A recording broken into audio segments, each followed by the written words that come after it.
He is a grandfather. But that's not what you know him But that's about. no. Yes, he has so many iconic roles, from Taxi, Hello, so great. Iconic role, Who's the Boss, more recently from the hit show Power Book 3, Raising Kanan, and when he's not on screen, he is serenading audiences with classic standards, including Frank Sinatra at the iconic Cafe Carlyle.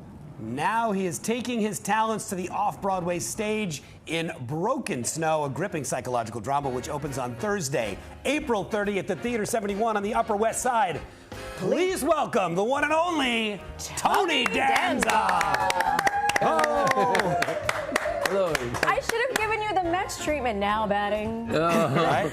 Right now, the Mets treatment isn't a good idea. Nobody wants the Mets Can we treatment hug that out? Because right I am... Oh, because you're brokenhearted over the Mets? Yeah. Oh, I see. I see. Yeah. See how it is. Have a seat. You look great. You sound great. You're aging in reverse. What is the secret? That's very kind of you What to is say. the secret? I have the olive oil option. That's Yeah. true, you know. It's like factory air conditioning. It comes with this model. Is that it? Is that it? Is it all the singing and keeping you active? Is that what keeps you young? I'm telling you, that part of my my life is, you know, this is something that I haven't, you know, I had a ski accident. I hit a tree. In 1993, I was skiing and I hit a tree and I almost did it. I broke my back, I broke 8 ribs, put one in my lung, one in my liver. One, you know, I was yeah, it was a mess. And there was some, I do a joke, you know, you wake up on a respirator, you look up, everybody's crying, including the priest. You say, man, I need a second opinion. So it was like that. And there was some, you know, some dire, you know, things that they were saying about, you know, my future. And then it didn't turn out that way. It took 2 years, but I came back and I was thinking, what do I want to do with myself? I have a second chance. And I had been tap dancing for about 10 years. And I said, I want to be a song and dance man. Yeah. And I put it together, and we put an act together. And the first time we did it, I had an assistant. I loved her. We were very close, and I said to her, "What'd you think?" And she said, "Almost not embarrassing." So I've come a long way. You knew you were onto something, and we were almost not embarrassed. And you're back up on stage now. How do you feel about being back up on stage? I mean, obviously, the producers, right? Iceman cometh. You've done a lot of amazing theater. How do you feel about being up on the stage again? This, first of all, there's nothing like it.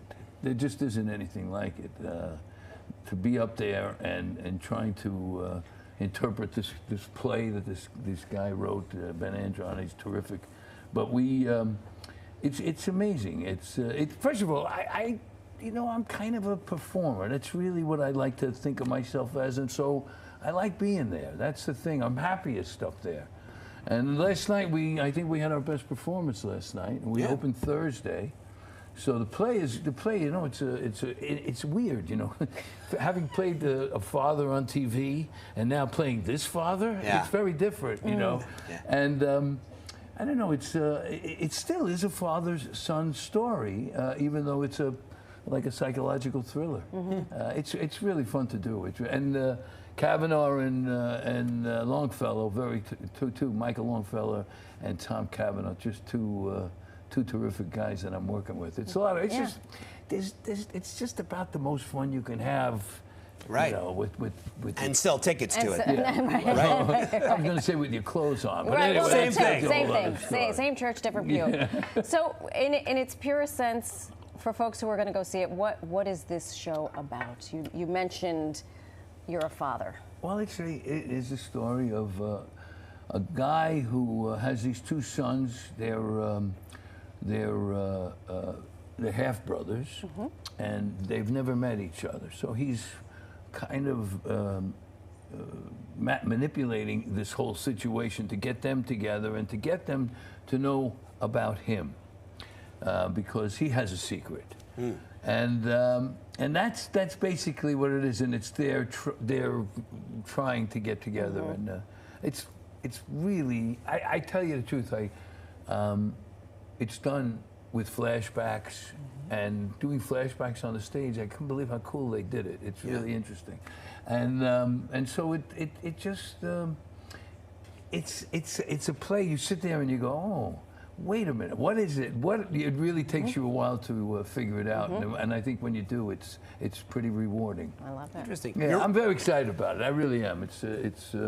And it's funny you mentioned that question is interesting. I want to be on Broadway so bad. It's that's what I'm. And you came out. I mean, you came out of like very high-profile TV shows, and then you were on Broadway with Allison Janney and Kevin Spacey, and crushed it. Got huge acclaim and feedback from those shows. I was in some great shows. I mean, you mentioned the Iceman Cometh with Kevin and then the producer. I got to do the producer. The producers, yeah. And in Vegas as well. Max Bialystock. I was the heavy-set Jewish guy. Who says I have no range? What are you talking about? I mean, obviously, Who's the Boss? Such a great show, iconic show. So great. Thank you. Very wholesome, great viewing. Is there any talk of a sequel? I mean, we hear rumors, and a lot of those shows are coming back. There's been a lot of that, and I really think that they, what happened was.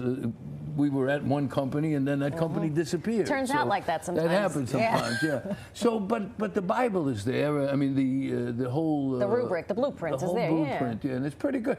It's pretty good, but who knows? Yeah. And it's just we just keep going as long as we can. That's right. That's JD. I'm telling you. It's true. Look at me. It's I'm true. trying to tell you something. Well, I was going to say, like one of the greatest things in your career is like people don't understand. It's really hard to get a show like Who's the Boss. It's really hard to get a show like Taxi. But what's even harder than those things is to still be doing it. Is the longevity that you've put together in your career. Well, I think it's a testament to how much I love it and how lucky I've been. Yeah. I mean, I've had some incredible. I'm incredibly grateful for the breaks that I mean, you mentioned Taxi.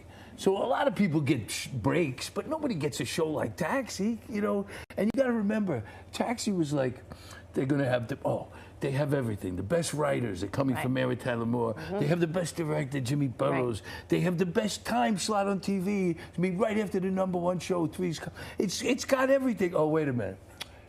We found this boxer in New York. He's never acted professionally. We're going to put him in the show.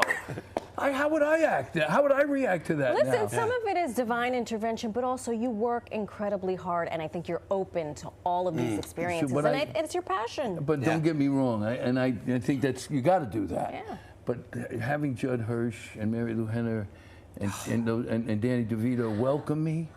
Instead of, there might have been some resentment. Who needs this guy? I had an actor who will remain unnamed.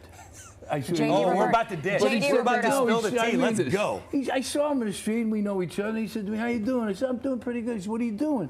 And at the time, I had a show called The Good Cop at Netflix. So he said, "I got this show coming on Netflix." He goes, "Geez," and the rest of us had to go to acting school. And he took, and I was like, "What? What's that about?" Tell him the haterade is not welcome. Tell him take some punches. See how that feels. Real quick, on top of the show, you also have a Christmas show, a Christmas movie with Mario Lopez. Oh yeah, my friend Two Mario. handsome chaps. My friend Mario, he's amazing. He's amazing, and his son is gonna play his son. It's 3 generations. So I'm the father, Mario, and then his son. And when do you see his son? He's gonna steal the picture. I have a feeling. Right? But it is a Christmas movie. And Mario's very excited about it, and I got to tell you, he's quite a guy. He's Mario quite a Lopez. guy. Yeah, Mario is. He's quite a guy. He really is. There's a guy on the internet that will pay you if you could take him down wrestling. Yeah, that guy. And of course, Mario almost had the guy. Almost. Whoa, yeah, Mario studies jiu-jitsu. He's a Brazilian jiu-jitsu guy. He's It's amazing. a boxer. He's a tap dancer. So we're gonna have to do a little music in this. Please do. You know what? Call him up. The two of you come back, and we'll, And we'll do a little tap dancing. That's too good. That's too good. Tony Danza, ladies and gentlemen. Thank you, Tony. Thank you so much. Great having you here. Thanks for having me. Of course. Broken Snow opens Thursday, day after tomorrow, April 30th. It goes through May 30th at Theater 71. For tickets, go to brokensnow.com. And by the way, I walk to work. I mean, does he get any better? Nothing like being back in New York. New York, oh, forget about it. You know what they say? What do they say? You know what John Updike said? What? He said, people who don't live in New York are just kidding. Anyway, that's it. That's all I'm saying. Well, they all know that because they're all New Yorkers. Exactly. We have a lot.